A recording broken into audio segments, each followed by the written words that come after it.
नाम सबके हम आरती मिश्रा समस्त मिथिलावासी के गोर लगै छी। हम महादेव के गीत लऽ कऽ उपस्थित फेर से छी। देखियो पार्वती जी केना महादेव से प्रार्थना करै छथिन अपना नैहर जाय के लेल, से एहि गीत के माध्यम से सुनियो। जय मिथिला, जय मैथिली, हर हर महादेव। बटिया से दौड़ी दौड़ी पूछथिन व्याकुल गौरी। बटिया से दौड़ी दौड़ी पूछथिन व्याकुल गौरी। किया हो शिव नैहर थिक जाग की जग देख जाय बड़े की।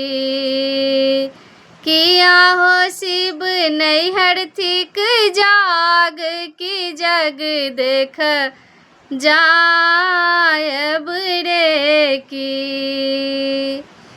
देखते सुंदरी गौरी बुधियो नए कोरती।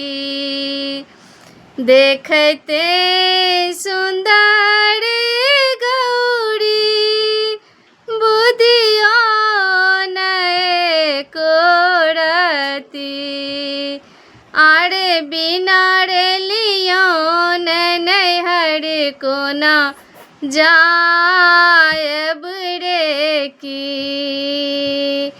आरे बिना रे लियो नैहर कोना के जायब रे की। शिव के बचन काटी गौरी दाय नैहर चलली।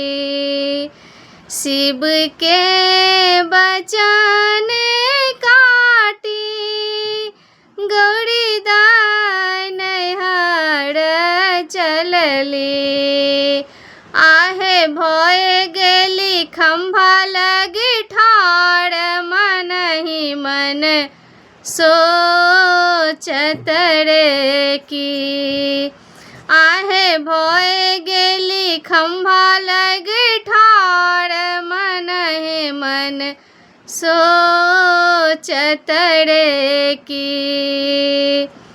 56 कोटि देव के दक्षिण वेद देलनि। 56 कोटि देव के दक्षिण वेद देलनि। आहे नहीं छन शिवजी के अंश मनहि मन सोचत रे की। आहे नहीं छन शिवजी के अंश मनहि मन सोचत रे की। खम्भा के छोड़ी गौरी अग्नि में कूदी गेली। खम्भा के छोड़ी गौरी अग्नि में कूदी गेली। आहे जग भेल जग हंस की सब देव देखत रे की।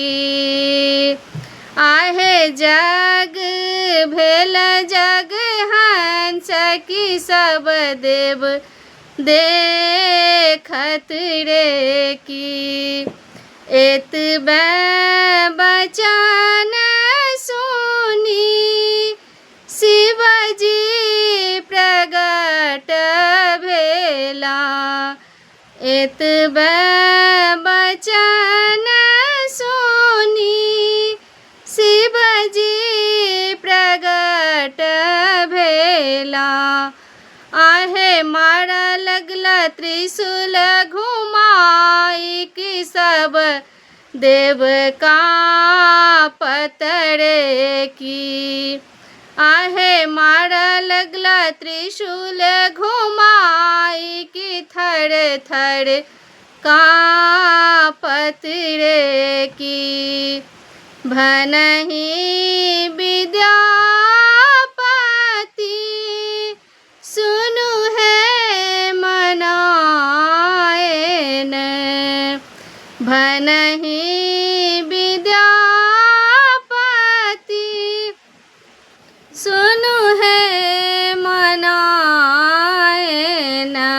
आहे इहो थिक त्रिभुवन नाथ अनाथक सागर रे की।